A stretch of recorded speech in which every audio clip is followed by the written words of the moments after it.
السلام علیکم دوستو۔ ابن سینا نے ایک تجربہ کیا جو آپ کے سامنے پیش خدمت ہے۔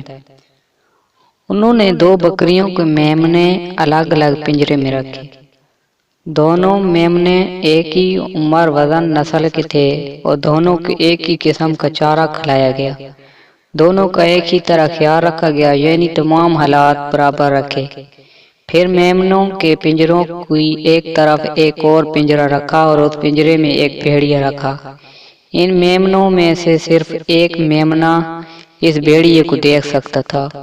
کچھ مہینے بعد جو میمنہ بھیڑیے کو دیکھتا تھا وہ مر گیا، کیونکہ وہ بے چین، خوفزدہ اور کمزور ہوتا گیا۔ گرچہ بھیڑیے نے میمنے کو کچھ نہیں کیا، لیکن میمنہ خوف اور دباؤ کی وجہ سے مر گیا جو اس نے محسوس کیا، جبکہ دوسرا میمنہ جو بھیڑیے کو نہیں دیکھ سکتا تھا اچھی طرح سے کھاتا پیتا رہا اور اس کا وزن بھی بڑھ گیا، کیونکہ وہ کافی پرامن اور پرسکون رہا۔ اس تجربے میں ابن سینا نے صحت اور جسم پر ذہنی اثرات کے مناسب مثبت اور منفی اثرات کا مشاہدہ کیا۔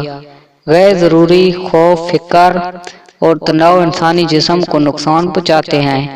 حاصل کلام: اگر آپ کو زندگی کی مشکلات کا سامنا کر کے آگے بڑھنا ہے تو اپنی راہ میں آنے والے غیر ضروری خوف، فکر اور دباؤ میں خود کو قید نہ کریں، نظر انداز کرنا سیکھیں، پھر آپ کامیابی کی منزل تک آسانی سے پہنچ جائیں گے۔ والسلام۔